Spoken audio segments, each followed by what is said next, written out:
Good morning, children. Today I'll be taking the last part of circulatory system unit 2, and that is blood pressure and hepatic portal system. Very commonly you all must have heard this term blood pressure. So it is the force or the pressure that the blood exerts against the wall of the blood vessel is called blood pressure.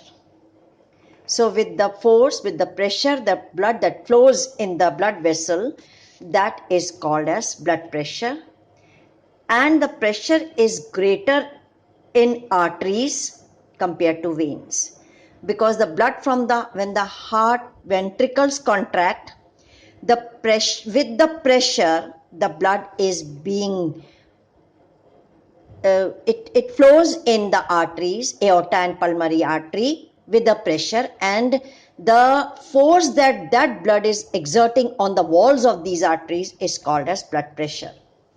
So the pressure of blood inside the artery during ventricular systole, I told you when the ventricles contract. This pressure is called systolic pressure. And the pressure in the artery during ventricular diastole, when the ventricle starts dilating and comes in the relaxing phase, then the pressure of the blood which is exerted on the walls of the arteries is called as diastolic pressure. Obviously, when the ventricles are in the systolic phase, that is in the contraction phase, the blood flows with such a force that the pressure exerted on the walls of the arteries will be very high. So systolic pressure, when we measure it, the systolic pressure is always higher. And in normal person, it is between 100 to 140 millimeter of mercury. Within this range, this is the higher limit of blood pressure. And when the ventricles are in the diastolic phase, after contraction, when it comes into the relaxing stage, then the pressure of the blood on the walls of the arteries will also slow down. As a result, that is a diastolic pressure, and its value will be comparatively less. And it is, in normal person, it will be measured, the measurement should be between 60 to 80 millimeter of mercury. So this is the lower limit of the blood pressure. The instrument that we use to measure the blood pressure is called a sphygmomanometer.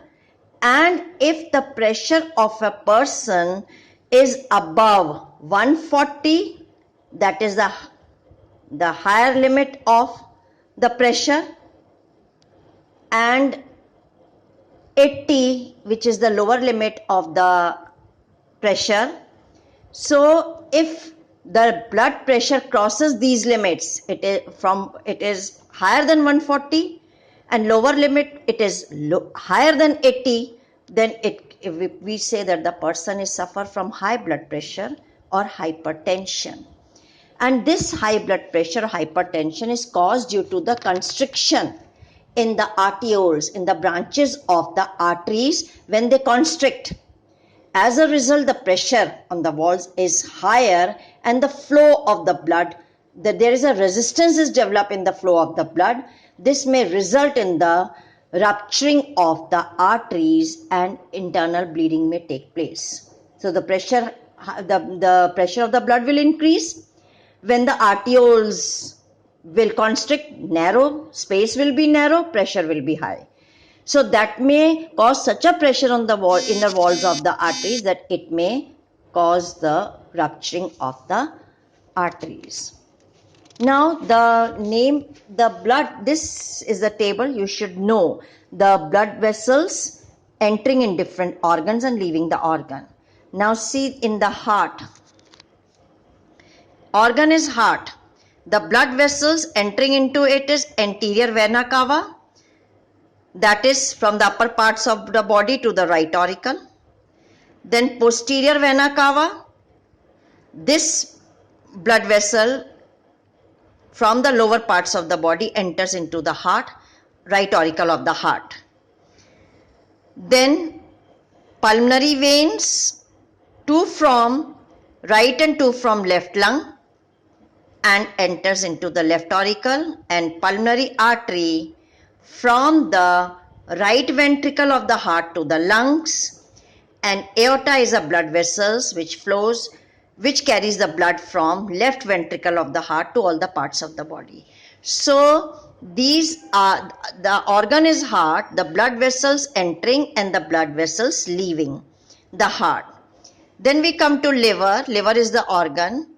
We'll find there is an artery called hepatic artery. This starts from aorta and enters into the liver. The branch of aorta carries oxygenated blood the aorta carrying the oxygenated blood to the liver is called as hepatic artery. And the hepatic vein is the blood vessel carrying deoxygenated blood from the liver to the posterior vena cava. Then hepatic portal vein. This is a typical type of vein which starts from stomach and intestine and enters into the liver. Then there is an artery called renal artery which also arises from the aorta. That is, it is one of the branches of aorta carrying oxygenated blood from the aorta to the kidney. And once the kidney receives oxygenated blood, then the deoxygenated blood from the kidney will be carried by renal vein to the posterior vena cava. So these are the important blood vessels which are moving from the heart to the different organs, and this means from one part to the other. So this you should know this table. Now we'll come to the hepatic portal system. Now what is a hepatic portal system? As we all know, the mesenteric artery, it provides this mesenteric artery is a branch of aorta.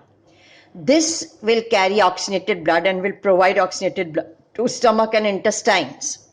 Then the veins arising from stomach and intestine carrying the deoxygenated blood, they do not directly pour this deoxygenated blood to posterior vena cava.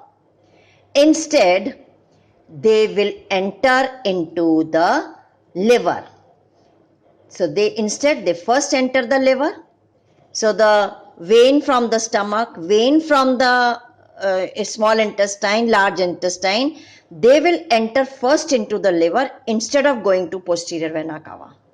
The liver is going to regulate the amount of nutrients, the food that is being carried by these veins will be first given to the liver. Liver will regulate it, the quantity of glucose, the amino acids, whatever food is being brought to it.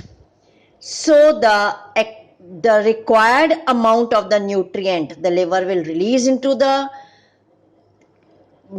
mainstream blood flow, and the excess will be stored in the liver, glucose as glycogen, amino acid will be broken down into urea and glycogen. That is, this is done by liver, and because amino acids cannot be stored, so this is being broken down into urea and glycogen. Glycogen is stored in the liver, urea is given in the main bloodstream to be carried to the kidney to be removed out of the body. So we have seen that the stomach and intestine, when the mesenteric artery comes in stomach and intestine, that artery breaks into capillaries. These capillaries combine to form a vein. This vein will enter into this liver and called as the portal vein, hepatic portal vein. Why the name portal is given? Why not hepatic vein? It is portal vein is the vein which starts from capillaries and breaks into capillaries. And you are seeing this is a very unique feature of a vein. Otherwise, I explained you yesterday that the arteries always break into capillaries, and capillaries always join to form vein, and vein never breaks up into capillaries. But this is a typical type of vein which starts from capillaries, forms a vein, goes into the liver, again breaks up into capillaries. This is called a portal vein, and because it is going to the liver, it is hepatic portal vein. So from again these capillaries which have been formed in the liver of this hepatic portal vein, they will again combine to form venule and will join to form a vein, hepatic vein, and that hepatic vein will now enter into posterior vena cava to the blood to be carried to the right auricle of the heart. Now, what is the utility or significance of the hepatic portal system? The food absorbed by the stomach and the intestine is first brought to the liver, which acts like a store to regulate the quantity of nutrients flowing into the general blood circulation. For example, it monitors glucose level in the blood.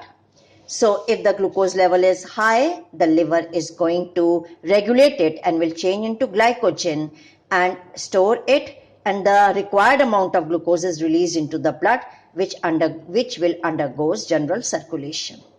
Then the detoxification, if any of the poisonous substance is absorbed into the blood from the alimentary canal, or any of the harmful substances that has been absorbed through the food, first will reach to the liver will detoxify them, or that is change them harmless, and thus before this part of the food is being sent in the general blood circulation. So this is the importance of hepatic portal system. So what is a portal vein? A vein that starts with the capillaries and ends in capillaries is called portal vein. This is important. And all portal veins which carry their contents into liver, they are called as hepatic portal system. Hepatic word is related to liver. Renal word is related to kidney. So keep this thing in mind. Now I'll give you the brief idea of lymphatic organs. What is the function of lymphatic organs? They destroy the pathogens. Now there are two main organs, tonsils and spleen. Tonsils and spleen are the lymphatic organs or the lymphatic glands of our body. Tonsils are present on the side of our throat, and their function is to produce lymphocytes and antibodies. So these white blood cells, lymphocytes, and the antibodies produced from the lymphocytes, they are responsible to fight against any of the harmful germs that have entered into our body. What is spleen? It is another large lymphatic organ, reddish brown in color and to the size of a fist, and just situated above the stomach, just behind the stomach. It is a bean-shaped structure like, and above left kidney. Now its function is, it acts like a blood reservoir. That is a collection of emergency. During emergency, the blood is at the time of emergency, the extra amount of blood is being stored in spleen. So at the time of emergency, due to any hemorrhage or due to any accident, the spleen may release the stored blood into the general bloodstream. This spleen also produces lymphocytes, which will again produce antibodies. It also destroys red blood cells, and in an embryo, it helps in the production of red blood cells. In adult, it helps in destroying the old, weak, worn out red blood cells. So these are the various functions of spleen. They act as an emergency reservoir of blood. They also produce lymphocytes, thus protecting our body against infection. They destroy the worn out red blood cells in adults, and in an embryo they produce new red blood cells. So this is all about in the circulatory system unit 2, and the chapter of circulatory system is over. Tomorrow I will send you the assignment, the second assignment of this chapter. So you go through the videos and try to do the questions that I will give you. Thank you.